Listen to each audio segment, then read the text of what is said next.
শেখ হাসিনা অতীতে বাংলাদেশ জাতীয়তাবাদী দলের সাথে অনিয়ম অন্যায় করেছে, অবিচার করেছে, তারাও ঠিক সেই একই পথে হাঁটছে।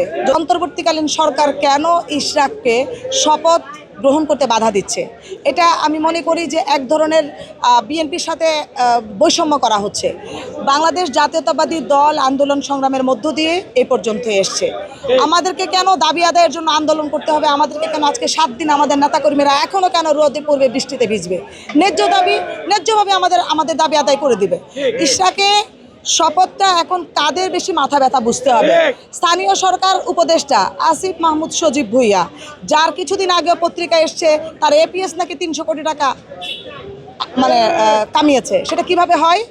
মালিক যদি চুরি না করে তার চাকর কিভাবে 300 কোটি টাকার মালিক হয়ে যায়?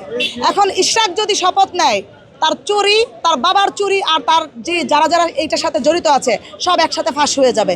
এই ফাঁসটাকে রোধ করার জন্য ওরা সবাই মিলে ইশরাককে কোনোভাবেই আইনের দোহাই দিয়ে মিথ্যাচার করে, যেভাবে শেখ হাসিনা অতীতে বাংলাদেশ জাতীয়তাবাদী দলের সাথে অনিয়ম অন্যায় করেছে, অবিচার করেছে, তারাও ঠিক সেই একই পথে হাঁটছে। যদি তাই হয়ে থাকে হাসিনার দারোয়ানও কিন্তু 400 কোটি টাকা কামিয়েছিল, থাকতে পারে নাই, ওরাও কিন্তু থাকতে পারবে না। আমরা জানি আন্দোলন কিভাবে করতে হয়, আন্দোলন করে কিভাবে ফ্যাসিস্টদেরকে তাড়াতে হয়, সেটা 17 বছর আমরা রাজপথে কিন্তু পুরে জবাব দিয়েছি। এবারও যদি ইশরাকের শপথ নিয়ে নতুন করে কোনো ধরনের তালবাহানা হয়, আমরা বাংলাদেশ জাতীয়তাবাদী দলের নেতাকর্মীরা রাজপথে থেকে এটার জবাব দেব। শপথটাকে করাতেই হবে, বিকল্প কোনো পথ নাই, কোনো নাটক চলবে না, শপথ করাতেই হবে। এটা তার অধিকার। সে কতদিন এইখানে থাকবে, কতদিন থাকবে না, সেটা তো পরের বিষয়। আপনারা যদি চট্টগ্রামের মেয়রকে শপথ গ্রহণ করে তার দায়িত্ব পালন করতে পারে, তাহলে কেন ইশরাককে এতদিন ঘোরানো হচ্ছে? প্রত্যেকটা দিন তাকে সময় নষ্ট করা হয়েছে। এই সময়টা তো নষ্ট করার কথা ছিল না। যখন সে আবেদন করেছে, আবেদনের প্রেক্ষিতে তার দাবি পূরণ করে তাকে মেয়র হিসেবে বসতে দেওয়া দরকার ছিল।